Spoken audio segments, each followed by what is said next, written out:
Hello, and good afternoon, everyone. Welcome to today's daily reflection.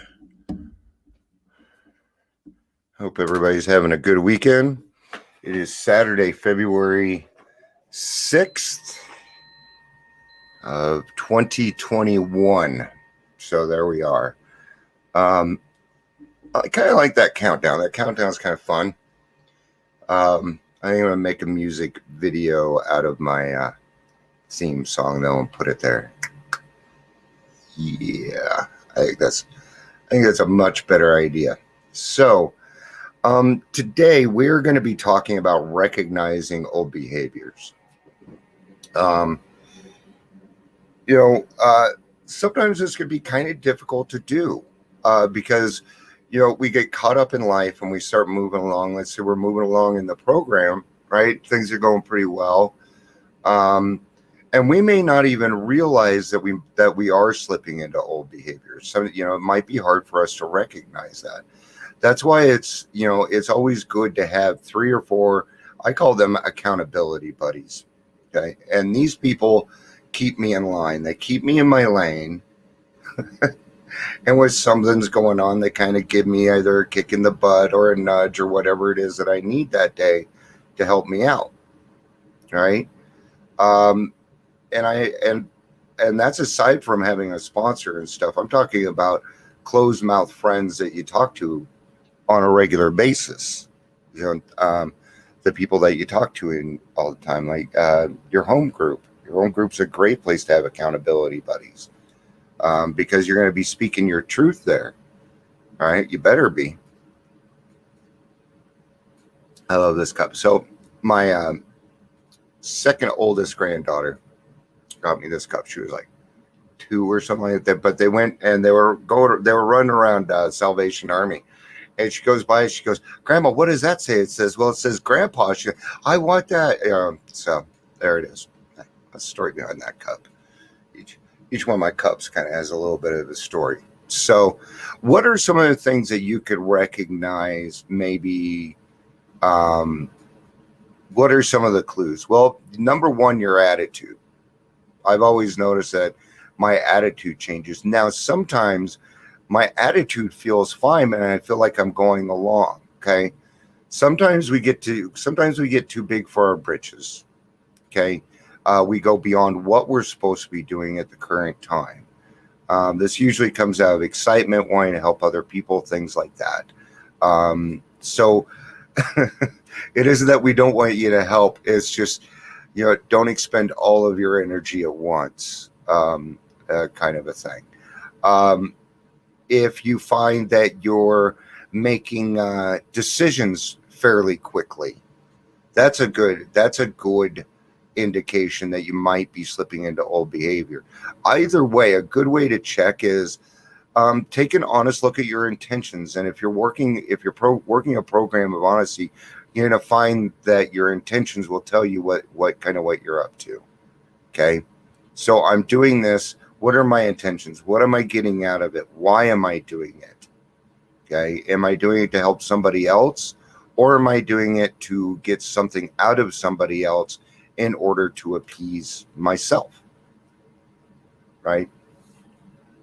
So if you guys are here, please say hello. Let me know that you're here.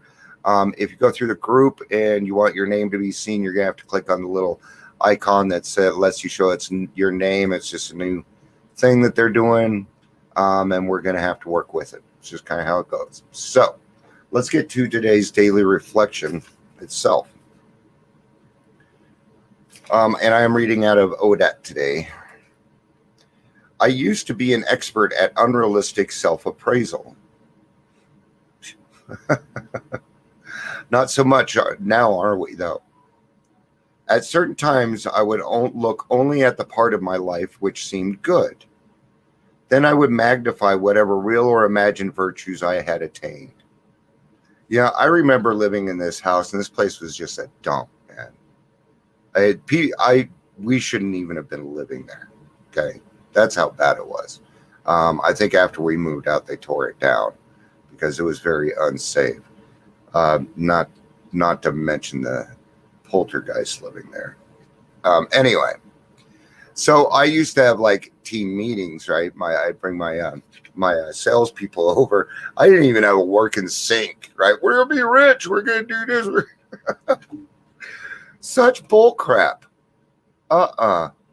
Living that, like, I used to just love those first 2-3 drinks, getting everybody so fucking hyped up. But then everybody got so drunk and so fucked up, we never got anything done. Next, I would pat myself on the back for the fantastic job I was doing in the program. All right. So right here, what we're talking about is slipping into old behavior, right? Naturally, this generated craving for still more accomplishments and still greater approval. All right. I kind of want to cover something. And I'm not saying it's wrong, but I'm saying watch your intentions when it comes to this. Milestones. Okay. Stick to your milestones, man. And if you have 342 days of sobriety, then you have 342 days of sobriety. Okay. If you want to celebrate it for today, that's great. But, don't utilize that as a way to get the pat on the back that you feel that you may need. Make sense? Okay. It's okay to pat yourself on the back. Just don't break your arm doing it. Okay. Good job, dear. And then move the fuck on. Okay. We do need those accolades every now and again. We do. God will give them to you if you are listening. Right? Because it may not come the way you anticipate. Okay. That's why we have to be open-minded and willing. And if we're honest with ourselves, then we're going to see these things. Okay. Good, bad, or indifferent. We're going to see them. Naturally, this generated craving for wasn't that the pattern of my days during my active addiction? All right. Manipulating other people to get what we want. That's usually the biggest thing. Or the getting too big for your britches. Okay. Another good way that you know if you're getting too big for your britches, every time somebody comes and talks to you, you start solving their problems the same way. Okay. I just had this happen to me recently where I was working for somebody and I went back and I saw them and they treated me. The first, are you going to meetings? I'm like, I got more. Dude, we're friends. What is this? What is it? Why are you pounding me with a bunch of sponsor questions? Okay. Stay in your lane. Be who you're supposed to be. Right. I found, that I was wearing all these different hats and that I didn't need to do that. I only had to wear one hat and that was it. And I don't act any differently here, anywhere else or anything. I act exactly the same no matter what it is that I'm doing. The difference now, though, is that I can use the best alibi known, the spiritual alibi. Do I sometimes rationalize willful actions and nonsensical behavior in the name of spiritual objectives? Well, we can take that back to the serenity prayer, right? So we can go back and ask the serenity prayer, for some wisdom here. So do I sometimes rationalize the willful actions and nonsensical behavior in the name of spiritual objectives? Checking our intentions again. What is it that we're trying to get out of this?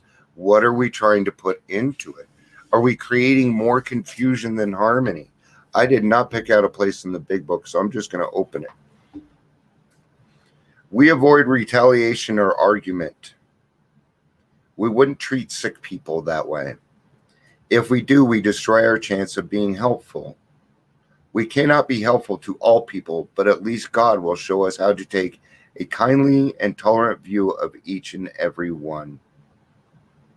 Referring to our list again, putting out of our minds the wrongs others had done us, we resolutely look for our own mistakes.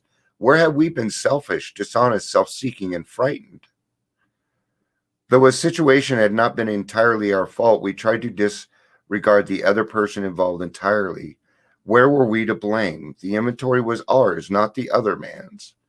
When we saw our faults, we listed them.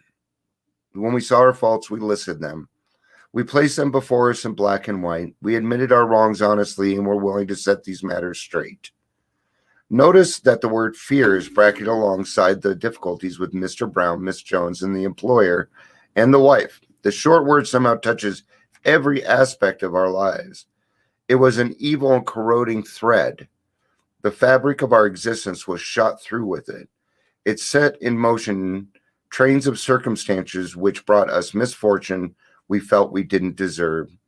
But did we not ourselves set the ball rolling? Sometimes we think fear ought to be classified with stealing. It seems to cause more trouble. I think you should just classify it all on its own, man. Fear pretty much drives everything negative. We review our fears thoroughly. We put them on paper, even though we had no resentment in connection with them. We asked ourselves why we had them. Wasn't it because our self-reliance failed us? Self-reliance was as good as far as it went, but it didn't go far enough. Some of us once had great confidence, but it didn't fully resolve the fear problem or any other. When it made us cocky, it was worse. Perhaps there is a better way. We think so, for we are now on a different basis, the basis of trusting and relying upon God. We trust infinite God rather than our finite selves. We are in the world to play the role he assigns, just to the extent that we do as we think he would have us and humbly rely on him. Does he enable us to match calamity with serenity? We never apologize to anyone for depending upon our Creator.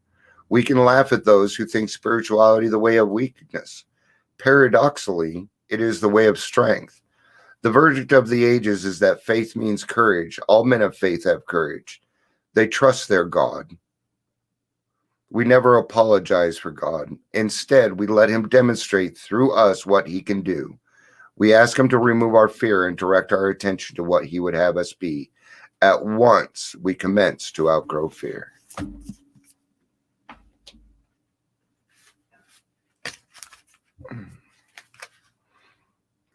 God, help me to know if I still crave attention and approval to the employee, to the point of inflating my own virtues and magnifying my accomplishments in the program or anywhere. May I keep a realistic perspective about my good points, even as I learn to respect myself. Today, I will remember, learn to control inflation. Yeah, the inflation of our ego, right? So don't get a big head. Don't get too big for your britches. Throw some humility in there, right? Maybe go help somebody else out or write a gratitude list. Maybe change your attitude. I mean, there's a lot of different things that we can do, right? So, all right, guys, that'll be it for today. I'll be back Monday for the daily reflection. I hope everybody has a great weekend. Please be safe out there. If you're gonna be watching the Super Bowl, do it with some sober friends. If you don't have any sober friends yet, watch it by yourself. Then don't go out. Okay, don't put yourself in any kind of position which might affect your recovery. Football's not worth it. All right, have a great day, guys. I love you. Peace out and have a day.